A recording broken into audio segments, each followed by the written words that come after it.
Did you know that Mary Poppins almost sang a villain song? Or that Woody's famous puppet show with Buzz's arm was made up by Tom Hanks? It turns out that quite a few iconic and hilarious moments in Disney movies were made up on the spot. And in this video, we're going to reveal how they came to be. Welcome to famous animated Disney moments that were improvised on The Binger. In case you're not in the know on acting terms, improvisation is the act of making things up while in character. And we all make things up in our day-to-day lives, sure, but there's a certain skill involved when you're doing it as a different person. Improvisation often happens when a scene takes an unexpected direction. You know, like when someone forgets a line or they don't enter when they're supposed to. The actors on stage or on screen all of a sudden have to continue that scene without using anything in the script. Now, since Disney animated movies involve voice acting, a lot of the improvisation takes the form of ad-libbing while in the recording booth. One of the most famous examples is Robin Williams. He was famous for busting into bits and impressions and just generally playing around in the recording booth. And he'll come up later, but for now, let's start with The Lion King. Disney insists on making live-action remakes of its beloved animated films, and 2019 brought us a lot of them. You could have sworn you were living in the 90s again, what with there being Toy Story, Lion King, and Aladdin movies all in theaters at the same time. Thing is though, remakes often tend to make the audiences want to go back and watch the old movies instead of rushing out to the theaters to see the new ones. We're sure Google saw a lot of "where can I stream the animated Lion King" searches, even while the live-action one was in theaters. When you're re-watching the animated Lion King, be sure to look out for when Timon says, "What do you want me to do, dress and drag and do the hula?" It turns out that line was actually randomly added by Nathan Lane, who voiced Timon, which means we might have him to thank for that amazing sequence that followed, where we do indeed get to see him dress up and do a dance to distract the hyenas. It makes us wonder what Nathan Lane said during the other takes. Remember Brother Bear? Yeah, neither do we. The 2003 movie was reportedly born from the success of The Lion King. Disney CEO Michael Eisner saw the success of The Lion King and ordered more animal-centric features be made. Since the bear is considered the king of the forest, he asked for a movie about bears. Thank you, Wikipedia.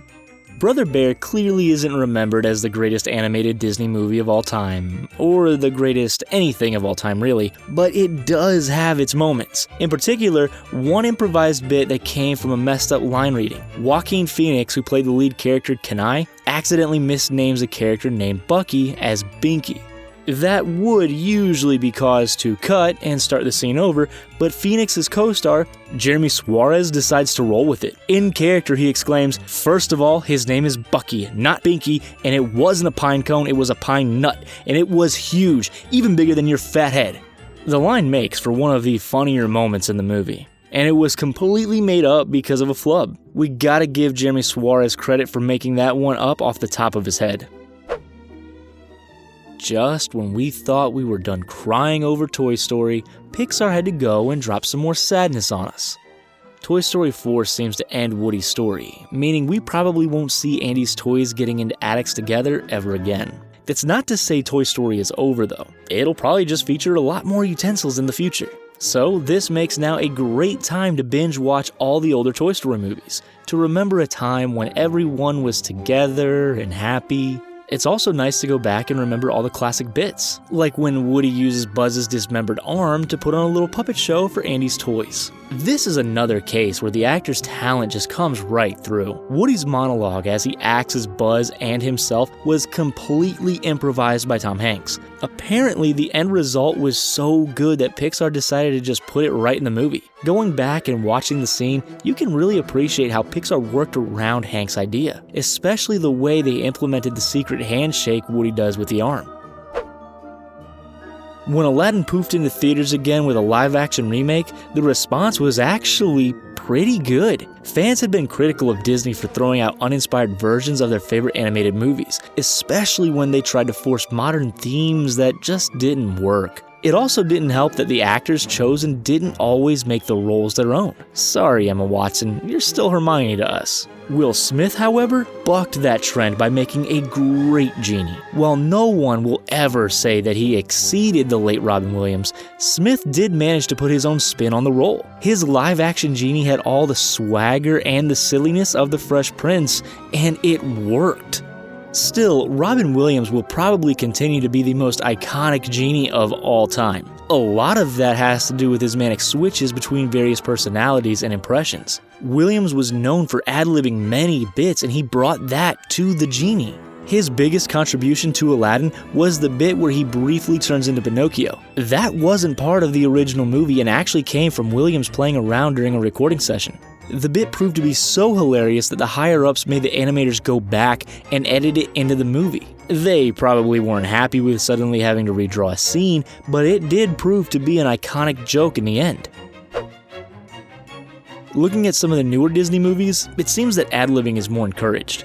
A part of that might be the move to digital animation, which means that the artists don't have to hand-draw something every time an actor says something new and funny. Also, directors are probably more aware that comedic actors are gonna improvise. They might even plan for it during production. That seemed to be the case with Frozen anyway. Reports say that the cast of Frozen were given ample room to ad-lib lines. Josh Gad, who played Olaf, was especially free with throwing out banter, and quite a bit of his ad-lib made it into the final product, even during crucial scenes.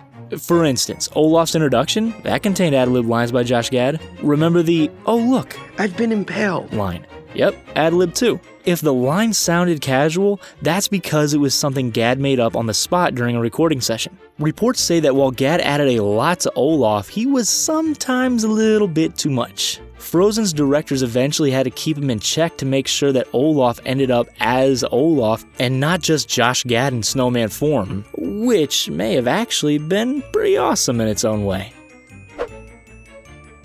The next one is actually very special because it connects to the origins of Disney.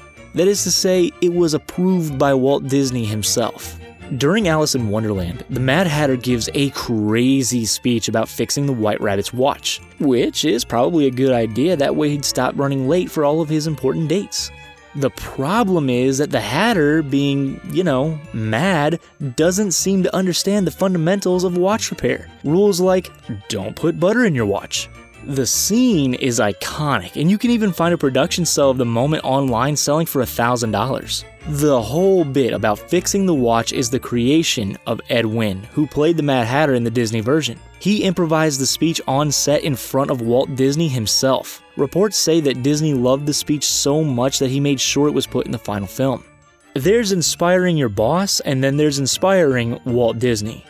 Props to Ed Wynn for inspiring the man himself, although we're not really sure what it says about him, that he was able to perfectly embody the Mad Hatter. Beauty and the Beast did a lot for the Disney brand, helping to kickstart an amazing era of animated films. A lot of that had to do with the gorgeous visuals that the animators put forth. Another big portion of the success came from the soundtrack. It's a collection of some of the most iconic Disney songs of all time. And another equally important factor was the performances. The voices of the inhabitants of Beast Castle are burned into our brains. And funny enough, it actually proved to be detrimental to the live-action remake. Nothing against the actors who played the live-action versions, but we already have the animated versions permanently lodged into our childhoods. Look at one of Cogsworth's most famous lines.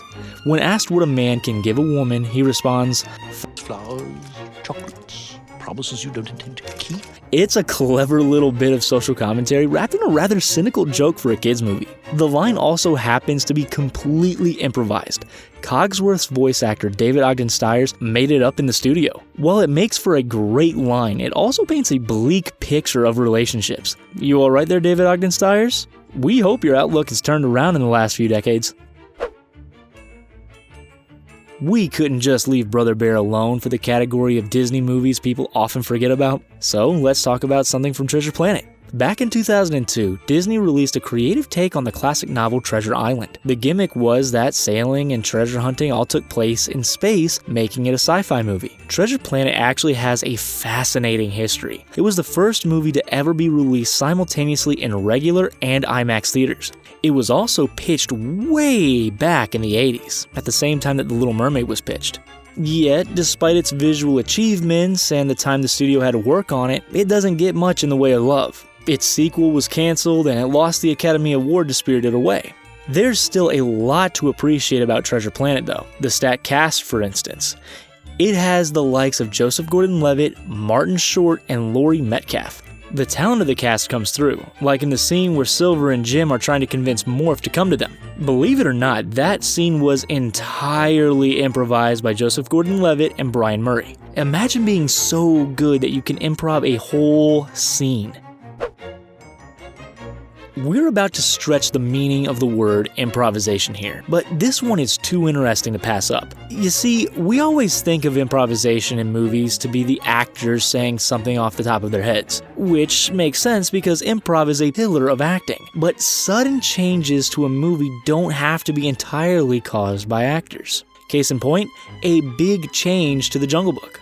During one point of the movie, Mowgli encounters the snake Kaa, who tries to hypnotize him while singing a song called Trust in Me. The true origins of the song actually lie in Mary Poppins. Weirdly enough, the original intention was for Mary to sing it to the Banks children. Yeah, because that's not creepy at all. Now, of course, it was cut, but Disney liked the song so much that it didn't just want to get rid of it. So it was put in the Jungle Book and given a more sinister meaning. While not directly affected by the actors, this incident still shows that Disney movies, and all movies really, have tons of improvisation behind them. They look entirely different at various stages of production, and we can probably never imagine how many of our favorite moments almost never happened.